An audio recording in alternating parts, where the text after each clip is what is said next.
स्थान खम्मीगढ़ा। प्रारंभ केवल एक बात पे करना चाहूंगा गगन भाई। जी जी स्वागत। और जो मैंने महसूस की, जो लोग इस गांधी के देश में, और आपको फक्र होना चाहिए कि आज शहीद दिवस इसलिए कार्यक्रम रखा गया है, महात्मा गांधी जी का निर्वाण दिवस है। इस दिन एक निहत्थे ने उन्हें चालाकी से गोली मार दी थी, शहीद किया था 1948 ईस्वी में। एक ऐसे पुरुष को जिन पर लोग उंगली भी उठाते हैं कि नहीं उन्होंने बंटवारा किया, ये किया, वो किया, लेकिन गगन भाई एक सत्यता ये भी है, एक सच ये भी है, वो इतने बड़े खानदान से थे, चाहते तो लाठी उठाकर के देश आजाद कराने के लिए ना आते। 1915 में दक्षिण अफ्रीका से जब वो भारत आए, उन्होंने देखा कि हमारा देश ईसाइयों के हाथ में कैसे जा रहा है, कैसे हमारी बहनों को अंग्रेज लोच खा रहे हैं, कैसे 1919 में काला कानून बना करके हमारे अपनों को नजरबंद कर दिया। उन्होंने देखा कि कैसे बिहार से, चंपारण से लेकर के गुजरात से, अहमदाबाद, खेड़ा से लेकर के हमारे भारतीयों को कैसे मारा जा रहा है। आज ऐसे उस महान पुरुष का शहीद दिवस है जिन्होंने हिंदू, मुस्लिम, सिख, ईसाई की मोहब्बत का पैगाम दिया, हिंदुस्तान को एक होने का पैगाम दिया। इसलिए उनके लिए तालियां होनी चाहिए और जोरदार तालियां होनी चाहिए ऐसे महान पुरुष के लिए।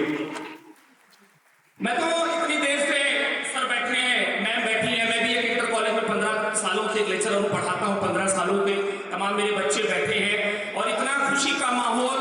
मैं तो संयुक्त व्यापार मंडल को केवल इस बात के लिए विशेष बधाई देना चाहूंगा और आपको भी गर्व होना चाहिए। जो लोग कहते हैं कि हमारा हिंदुस्तान खतरे में है, यहाँ कभी हिंदू मुस्लिम से लड़ रहा है, कभी मुस्लिम सिख से लड़ रहा है, उन्हें मैं कहता हूँ और उनके कान पकड़ करके ला करके उन्हें बीजियाला गंगानगर के इस हॉल को दिखा दीजिए, जहां पर सामने एक पगड़ी भी बैठी हो, जहां ईसाई भी बैठा हो, जहां कुत्ता भी बैठा हो, वो आकर के देखे हिंदुस्तान पूरा यहाँ पर बैठा हुआ है इस श्री गंगानगर के मंच पर। एक बार जोरदार बधाई देना चाहता हूँ। बहुत शुक्रिया। शहीद दिवस है, मेरे चाचा बैठे हैं, मेरा जो गांव है प्रतापगढ़ का, एक प्रतापगढ़ राजस्थान में भी है और ये भी वीर भूमि है। मेरा प्रतापगढ़ भी वीर भूमि कहलाता है, आंवले की धरती और संतों की नगरी है।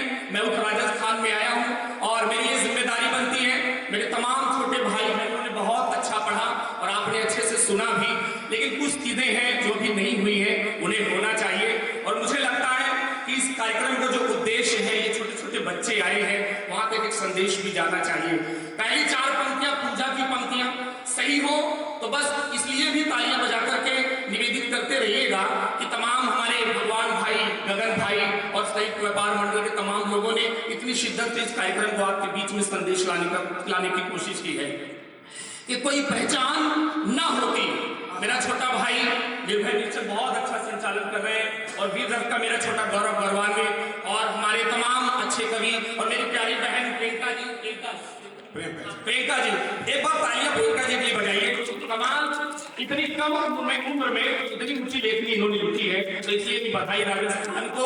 4 पंक्तियां इन सारे अपने भाइयों की तरफ से इस कार्यक्रम के नाम कि कोई पहचान ना होती, कोई सम्मान ना होता, कोई पहचान। भाई बताना 2 मिनट सुनो, 2 मिनट। मैंने तो शेर पे भी ताली बजा दी जो मुझे समझ नहीं आई, लेकिन कोई पहचान ना होती, कोई सम्मान ना होती, हमारी शान और शौकत का ये राजस्थान ना होता। कोई पहचान ना होती, कोई सम्मान ना होता, हमारी शान और शौकत का ये राजस्थान ना होता। अगर होती नहीं कुर्बानियां अपने शहीदों की, से आज हिंदुस्तान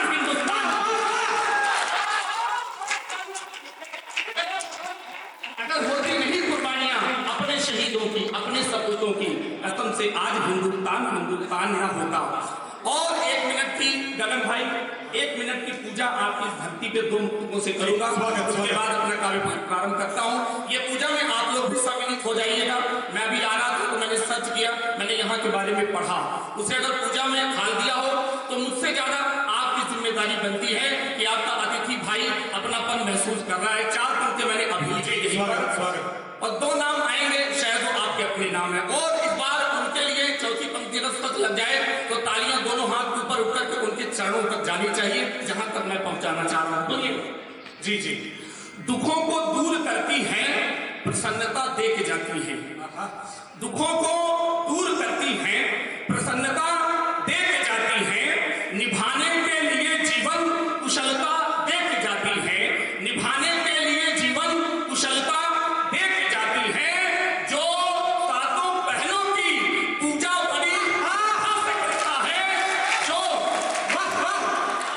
चौथी पंक्ति चाहिए कि निभाने के लिए जीवन कुशलता दे के जाती है, दुखों को दूर करती है, प्रसन्नता दे के जाती है। जो सातों बहनों की पूजा बड़ी श्रद्धा से करता है, उसे उजली वस्त्रावली मां सफलता दे के जाती है।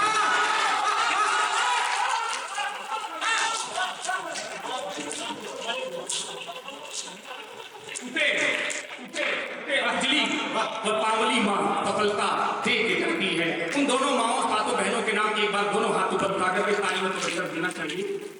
बहुत शुक्रिया। एक पूजा उसके बाद अपना काव्य पाठ प्रारंभ करता हूं और मैं कसम खाकर के कहता हूं कोई ऐसी छोटी ओछी बात नहीं करूंगा कि जिससे आपको शर्म आए या मुझे शर्म आए। इतनी दूर की काव्य यात्रा, एक पूरे 24 घंटे की काव्य यात्रा आपके करके बीच में आया हूं, कई दिनों से जागा हूं, अभी सोने का सौभाग्य नहीं मिला है और ये सत्य बात है, मेरे भाई जानते हैं। लेकिन जब आप जैसे लोगों का प्यार, मोहब्बत और कविता पढ़ने की ऊर्जा मिलती है तो नींद एक तरफ हो जाती है और अपनों का प्यार सामने आ जाता है। एक और मुक्तक, पूजा का मुक्तक, एक नाम और आएगा। मुझे लगता है कि मेरे से ज्यादा आप वो नाम जानते हैं, बड़ी श्रद्धा से नाम लेते हैं। अगर वो नाम सच हो, वो नाम आपकी रगों में है, तो उस नाम के लिए चौथी पंक्ति में तालियां होनी चाहिए, जो मैंने महसूस किया कि गांव गली लोगों की तकदीर बदल डाली है। यकीन मानिए ये वो मरुस्थल रहा है जहां से पत्थर को चीर करके निकालने का काम किया गया, पानी को निकालने का काम किया गया। गांव गली लोगों की लोगों की तकदीर बदल डाली है, अम्मा और बाबू की हरपीर बदल डाली है। कि गांव गली लोगों की तकदीर बदल डाली है, अम्मा और बाबू की हरपीर बदल डाली है।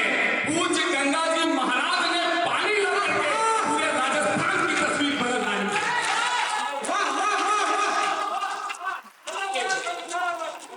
पूरे राजस्थान की तस्वीर बदल डाली है, पूरे राजस्थान की। एक बार बोलिए पूज्य गंगा जी महाराज की। बहुत शुक्रिया। आइए जिस चीज के लिए जाना चाहता हूँ, कार्यक्रम जिस लिए रखा गया है, मैम आप भी एक टीचर हैं और मैं भी एक टीचर हूँ, स्कूल से संबंधित हूँ मैं भी, लेकिन तमाम अच्छे लोग हैं। शहीदों को समर्पित कार्यक्रम है। हम पर अक्सर इल्जाम लगते हैं। थोड़ी देर पहले भैया भी कह रहे थे इतना चिल्ला क्यों रहे गौरव भाई। मैं बताऊंगा कि गौरव क्यों चिल्ला रहा था, मैं बताऊंगा कि देश के वीर रथ के कवि क्यों चिल्लाते हैं, या हमारे अग्रज हरिओम पवार क्यों चिल्लाते हैं, या आपका ये रमेश जोशी क्यों चिल्लाता है। जरूरत पड़ती है, क्यों चिल्लाना पड़ता है कि अना अनहद सरो सरहद सदाएं कौन लिखेगा। इस कार्यक्रम की सफलता तभी है जब मैं अपना 100% दे पाऊं, लेकिन उसके बदले आप 10% की तालियों का प्यार देते रहिएगा। कि अना अनहद सरो सरहद सदाएं कौन लिखेगा। भैया कह रहे थे कि क्यों चिल्ला रही हो, मैं बता रहा हूं कि अना अनहद सरो सरहद सदाएं कौन लिखेगा। सदा माँ बाप खुश हो ये दुआएं कौन लिखेगा। अगर शीला और मुन्नी की जवानी लिखने बैठूंगा तो मेरे देश भारत की पीड़ाएं कौन लिखेगा।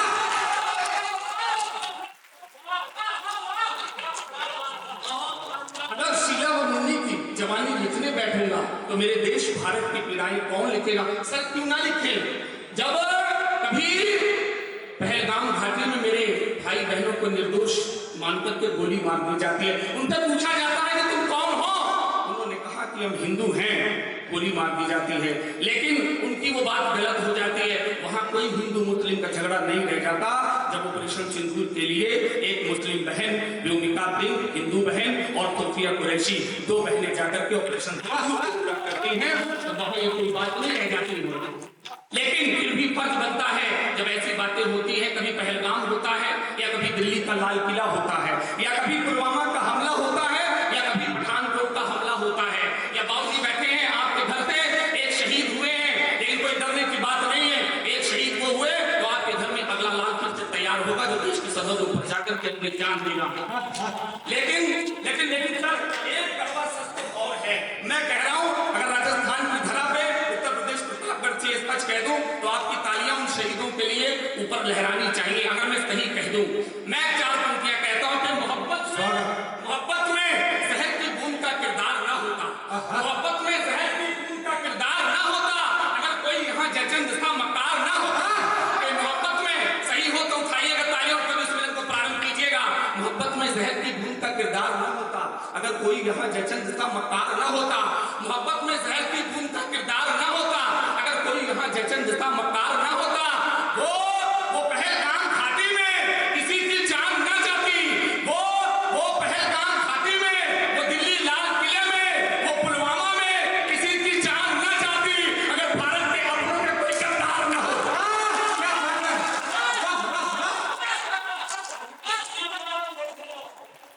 वो पहलगाम घाटी में किसी की जान न जाती, अगर भारत के अपनों में कोई गद्दार मराठी, यूपी, बंगाली, बिहारी में रहे उलझे, कभी इफ्तार पार्टी की कुमारी में रहे उलझे।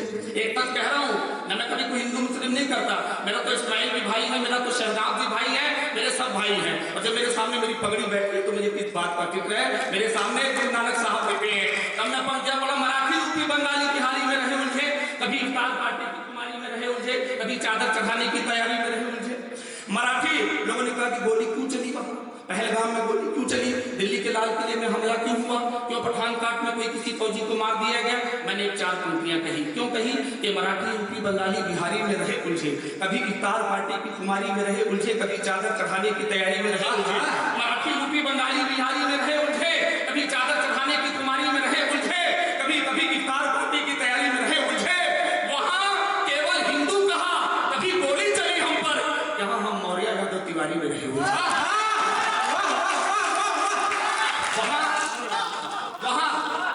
वहां केवल हिंदू कहा, कभी गोली चली हम पर, वहां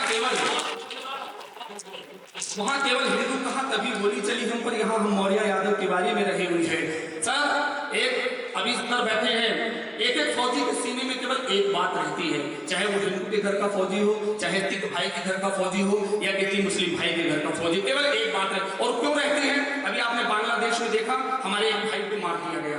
आपने ईरान में देखा, एक भाई को मार दिया गया। अमेरिका ने 50% का टैरिफ लगाया, यानी हमारी हत्या कर दी। अभी रूस ने हमें पेट्रोल डीजल देने की बात कही, अमेरिका ने उसका विरोध कर दिया। इतना सब कुछ होने के भैया बैठ जाओ, इधर तुम मत करो, एकदम बैठ जाइए थोड़ी देर। अमेरिका ने इतना किया, लेकिन एक ही बात पीने में रहती है, यानी कि आप बांग्लादेश देख लो तब भी केवल एक बार, आप अमेरिका देख लो तब भी केवल एक बार, ईरान का हमला देख लो तब भी एक बार, और तो और जब रूस और यूक्रेन का हमला हो रहा था तो यूक्रेन से केवल एक गाड़ी को जाने की अनुमति मिली थी, वो पाकिस्तान की गाड़ी थी, लेकिन उस पाकिस्तान की गाड़ी पर मेरे भारत का तिरंगा लगा हुआ था, इसलिए जाने की अनुमति मिली। तो केवल एक बात दुनिया में घूम के चले आइए, केवल एक बात टीवी में रहती है, और वो बात इस शहीद कार्यक्रम के नाम से चार पंक्तियों में पढ़ता हूं। मेरे देश के एक व्यक्ति के दिल में एक बात है कि बड़ी इमारतों में नफरती सामान लगता है, बड़ी इमारतों में नफरती सामान लगता है, मगर मिट्टी का अपना प्यार का मकान लगता है। न अच्छा चीन अमेरिका न पाकिस्तान लगता है, सभी देशों से सुंदर अपना हिंदुस्तान, सभी देशों से सुंदर। ये फौजी, इनको तो मर भी जाए क्या हुआ, इनको तो वेतन मिलता है।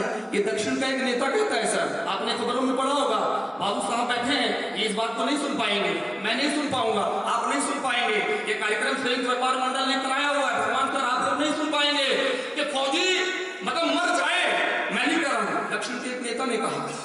फिल्म इंडस्ट्री, बॉलीवुड के एक निर्देशिका ने कह दिया, अरे ये फौजी तो वहां आराम से पेमेंट पा रहे हैं, उनकी बीवियों तो घरों में गुलशन है उड़ा जा रहे, सर ऐसे कैसे कर सकते हो।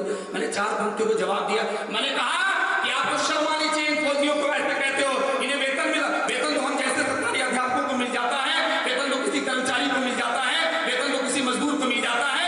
सर ये फौजी वेतन के लिए काम नहीं करता, ये पूरे वतन के लिए। आप कहते हो कि वेतन मिलता है, मैंने ऐसे लोगों को चार पंक्तियों में कड़वा जवाब दिया है। अगर वो जवाब आपका भी हो, एक एक नेता को तमाचा मारिएगा अपनी तालियों का, और अगर अभी तक आपने हाथ न खोले हो, सेना के एक जवान के लिए हाथ इसलिए भी खोलिएगा कि अगर लद्दाख के माइनस तापमान में वो हमारी आपकी हिफाजत कर रहा होता है, तब हम कहीं रात में रजाई ओढ़कर सो रहे होते हैं। अगर राजस्थान की तपती दोपहरी में वो पसीना पोंछते हुए हमारी हिफाजत कर रहा होता है, तब कहीं एसी में हम आराम से सो रहे होते हैं। वो सेना का जवान सरहदों पर खड़ा होता है, तब मेरी माएं बहनें कभी चूल्हों पर आसानी से रोटियां बना पाती हैं। वो सेना का जवान सरहदों पर गोली खाता है, इसलिए मेरी बहनें कभी भाइयों की कलाइयों लगाती हैं। तब चार पंक्तियां कह रहा हूं, फौजियों के नाम एक एक शख्स की तालियां के फौजी के लिए देखना चाहता हूं, और ये हिम्मत पड़ने की कर रहा हूं कि ये पानी मुस्कुराहट का कभी खारा ना आए, ये पानी मुस्कुराहट का कभी खारा ना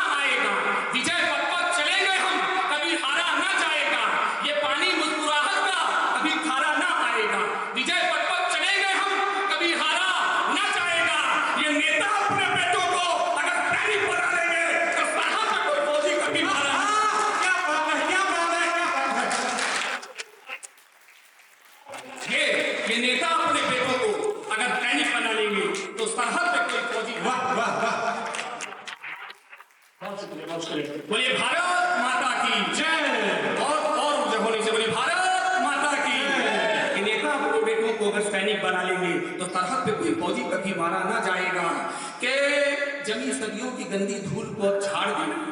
वाह वाह, के जमी सदियों की, ज्यादा तो नहीं हो रहा, थक तो नहीं, तो एक बार तालियां बजा करके थोड़ा सा आशीर्वाद। अब सुनो ना बच्चे बच्चे, अब सुनने वाले ही रहे। बिल्कुल, बहुत शुक्रिया। जमीन पिछले दिनों तक अनुच्छेद 370 आप सब जानते हैं, हमारी कश्मीरी पंडित भाइयों का दर्द उठाने की, उन्हें दूर करने की दूर बात की गई, लेकिन कुछ लोगों को पेट में दर्द होने लगा। मैंने कहा कि आपके पेट में दर्द होने लगेगा, लेकिन हमारे देश की सरकार हो, कोई भी सरकार है, टीके तो जरूर लगाएंगे। 4 पंक्तियां सही हैं। अगर आपके सीने में 3:2 का ध्वज कहीं बसता होगा, और अगर वो सदियों से अगर एक जगह कहीं जाना चाहता हो हमारी अपनी जगह, तो एक ध्वज के लिए अपना हाथ चौथी पंक्ति में बोलिएगा कि जमी सदियों की गंदी धूल को अब झाड़ देना है। जमी सदियों की, आपसे निवेदन करता हूँ, आपकी बहनों की जरूरत है, मोबाइल को छोड़िए, कभी जौहर से हिम्मत लेके आओ तो तुम्हें जाने। प्रियंका तो बहुत अच्छा कर रही है, लेकिन कुछ बहनें तो देश में ऐसी भी हैं जो रील बनाने के नाम पर नग्न होना शुरू कर दी है। मुझे तो गर्व है प्रियंका बहन पे और अपनी पे ये लोग अपना पहनावा कर रही है। याद आ गया, रील उठा करके देखो तो आधे आधे कपड़ों में, और ये तो संस्कृति ऐसी हो गई है मैडम जी कि आजकल जितना कपड़े कम पहनोगे उतना अच्छा माना जा रहा है, पता नहीं कैसे। मैंने तुम लोगों को कहा था कि कभी जौहर की हिम्मत लेके आओ तो तुम्हें जानू। प्रियंका सुनना कि कभी जौहर की हिम्मत लेके आओ तो तुम्हें जानू, कभी तलवार हाथों में उठाओ तो तुम्हें जानू, कभी जौहर की हिम्मत लेके आओ तो तुम्हें जानू, कभी तलवार, चौथी पंक्ति सच हो, सीने में सच निकल आए तो ऊर्जा दीजिएगा, कभी जौहर की हिम्मत लेके आओ तो तुम्हें जानू, कभी तलवार हाथों में उठाओ तो तुम्हें जानू, कभी वीरांगना के गीत गाओ तो तुम्हें जानू, बहुत फिल्मी हीरोइन की तरह सस्ती तवरती हो, कभी पद्मावती बनकर दिखाओ।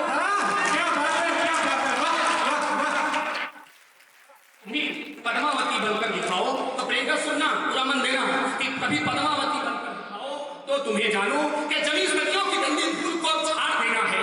जमीन सदियों की गंदी धूल को झाड़ देना है, हमें आतंकियों की छातियों को फाड़ देना है।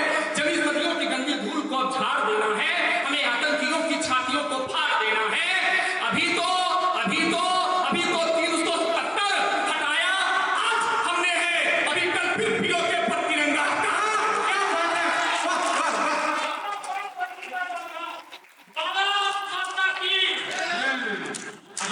अभी तो 370 हटाया आज हमने है, अभी कल फिर पीओके पर बहती आग के जैसा बदन अपना बनाते हैं। मुझसे एक व्यक्ति ने पूछा मुंबई के कवि सम्मेलन के उत्तर में, कवि सम्मेलन क्या, एक शो था शैलेश लोढ़ा जी का, आपके राजस्थान के गर्व कीजिए, इतने बड़े अभिनेता शैलेश लोढ़ा जी जिन्होंने मुंबई से लेकर के पूरी दुनिया में डंका बजा रखा है, उनके लिए एक बार तालियां हो जाए। उनका शो बहुत अच्छा आता था, वाह भाई वाह। हम लोग वहां गए कार्यक्रम करने, वहां से लौटा देख पत्रकार का स्टेशन पे एक व्यक्ति उतरा और हमारे साथ 3-4 फौजी भाई भी उतरे। तो गर्मियों का सीजन था, आप जानते हैं गर्मियों में थोड़ा बहुत पसीने आ जाते हैं, लेकिन वो बदतमीज लड़के उन फौजियों को कहने लगे कि भैया थोड़ा उधर होके चलो, आपके कपड़ों से, आपके लिबास से बदबू आ रही है। तब मैं सहन नहीं कर पाया, मुझे बहुत बुरा लगा। मैंने 4 पंक्तियों का जवाब दिया, बस उन्होंने इतना से कहा कि तुम्हारे लिबास से बदबू आ रही है। मैंने उन बदतमीजों को समझाया कि ये फौजी क्या होते हैं। और अगर आज के इस कार्यक्रम की सार्थकता सही हो तो संयुक्त व्यापार मंडल के नाम चौथी पंक्ति में ताली। और बाबूजी बैठे हैं, इनके घर से एक शहीद आपके बीच में गए हैं, उन्होंने राजस्थान की इज्जत को सरहदों तक लेकर के पहुंचाया है। तब चौथी पंक्ति में बाबूजी आपको और पूरी दुनिया को बताना चाहता हूं कि फौजी क्या होते हैं। इतनी देर से मैंने सर जितनी भूमिका बनाई है, इन 4 पंक्तियों के लिए भूमिका बनाई है। मैं अपनी कविता की पूजा की 4 कि इस कार्यक्रम के नाम आपसे कोई कहे कि ये फौजी क्या होते हैं, बस ये 4 पंक्तियों का जवाब दीजिएगा कि दहकती आग के जैसा बदन अपना बनाते हैं, दहकती आग के जैसा बदन अपना बनाते हैं, इसी मिट्टी को हीरे सा रतन अपना बनाते हैं। दहकती आग के जैसा बदन अपना बनाते हैं, इसी मिट्टी को हीरे सा रतन अपना बनाते हैं, इसी मिट्टी को हीरे सा रतन अपना बनाते हैं। वो जिसके मैले कपड़ों का बहुत उपहास करते हो, वही सैनिक तिरंगे को कफन अपना बनाते हैं।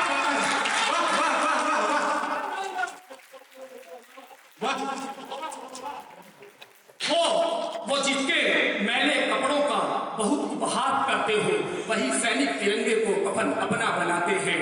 यही दुखों को हरती है, यही तो मर्म लेती है। बस 1-2 मिनट और रहूंगा, मैं जानता हूं समय की अपनी सीमा है। अगर 1-2 मिनट आप देना चाहें तो तालियां बजाकर दे दे, बस 1-2 मिनट में। हाँ पढ़ो पढ़ो, बहुत शानदार पढ़ रहे हो। यही दुखों को हरती है, यही तो मर्म लेती है। आपसे कोई पूछे कि ये बेटी क्या है, पीछे मेरी बेटियां बैठी हैं, कुछ बेटियां चली भी गई, लेकिन उन तक संदेश जाना चाहिए। दो मातृत्व शक्ति यहाँ भी बैठी हैं। कभी कोई कहे कि ये बेटी क्या है, वैसे सुनने को मिलता है, तमाम डायलॉग्स आते हैं कि भाई दुनिया का सबसे बड़ा योद्धा माँ होती है। मैं भी स्वीकार करता हूँ, क्योंकि ये बेटियां दो घरों को संभालती हैं, मायका भी संभालती है, ससुराल भी संभालती है। ये बेटियां हैं, बेटे तो कभी कभी उठ के चले भी जाते हैं। घर में कभी भी अगर खाना पानी की बात होती है तो बेटियां ही सबसे पहले खाना पानी बापू को पूछती हैं। फिर कहीं कोई कहेगा बेटियां क्या होती है। मैंने कहा कि प्रथम विश्व युद्ध 1914 से 1918 ईस्वी में हुआ, वो विश्व युद्ध भी एक किनारे कर दीजिए। गगन भाई सुनना ही टुकड़ी कि द्वितीय विश्व युद्ध 1939 से 1945 ईस्वी तक 6 वर्षों तक चला, वो द्वितीय विश्व युद्ध भी एक किनारे कर दीजिए। 1857 का प्रथम स्वतंत्रता संग्राम हुआ, उसे भी एक किनारे कर दीजिए। 1920 में असहयोग आंदोलन हुआ, उसे भी एक किनारे कर दीजिए। 1930 में सविनय अवज्ञा आंदोलन हुआ, उसे भी एक किनारे कर दीजिए। 1922 में गोरखपुर का चौरी चौरा कांड हुआ, उसे भी एक किनारे कर दीजिए। 1942 में भारत छोड़ो आंदोलन हुआ, उसे भी एक किनारे कर दीजिए। दुनिया के सारे आंदोलन, सारे युद्ध मैडम एक तरफ हो जाते हैं, लेकिन केवल युद्ध एक तरफ हो जाता है जब हमारी माओ बेटियों के बहनों के कोख में 9 महीने का जब कोख में युद्ध होता है तो दुनिया में कुत्ते बड़ा कोई युद्ध नहीं होता है। स्वागत भाई, स्वागत।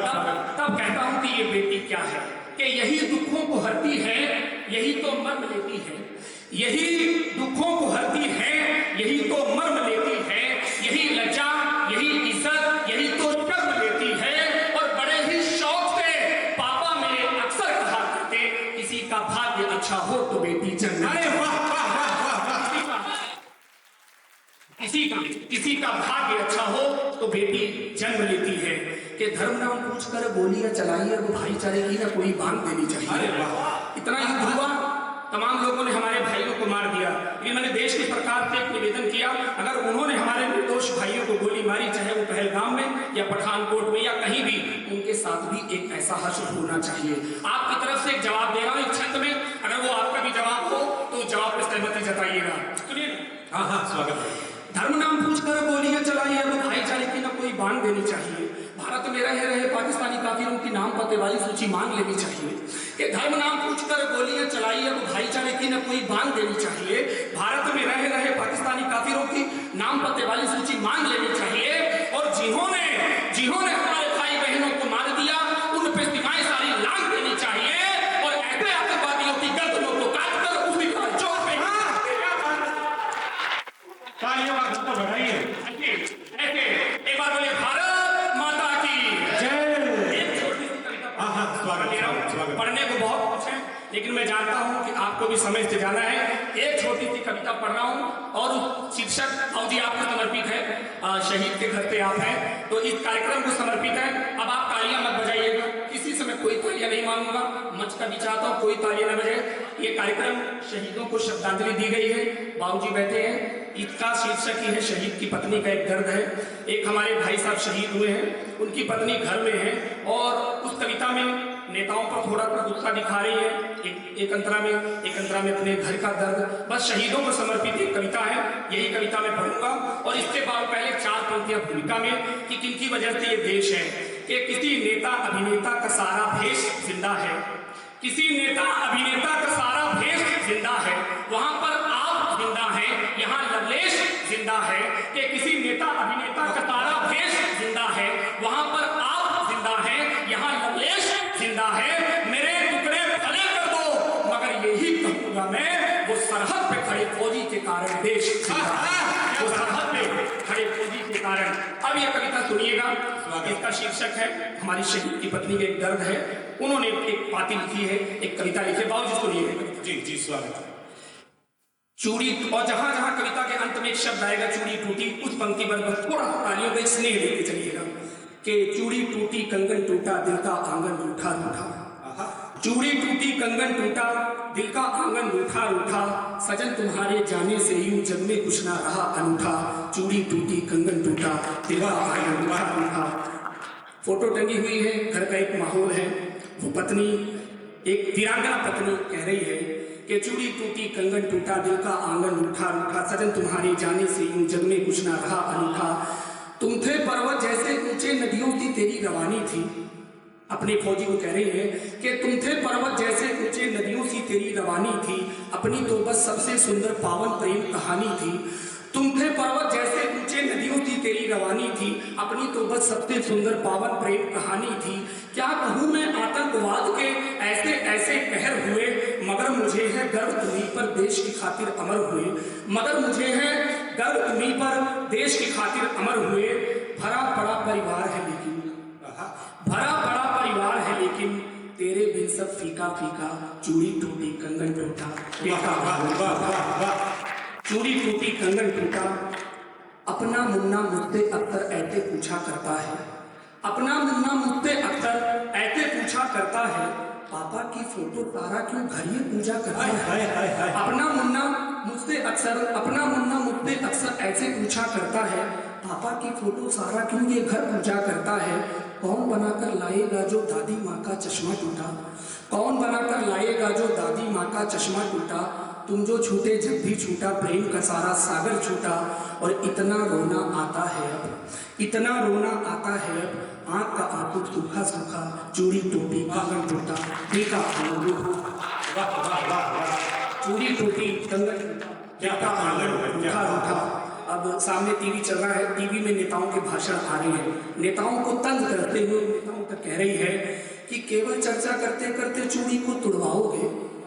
अक्सर अखबार में छप जाता है कि हम गहरी निंदा करते हैं, 1 करोड़ फौजी के घर वालों को दे देते। नहीं सर, उससे कोई वापस कभी नहीं आता है। केवल चर्चा करते करते चूड़ी को तुड़वाओगे। उजड़े हुए सुहाग को मेरे भोलो कैसे लाओगे। केवल चर्चा करते करते चूड़ी को तुड़वाओगे। उजड़े हुए सुहाग को मेरे बोलो कैसे लाओगे। मैं चाहती हूँ मेरे जैसी विधवा कोई नहीं बने। कभी किसी दुखिया के ऊपर गम की चादर नहीं तने।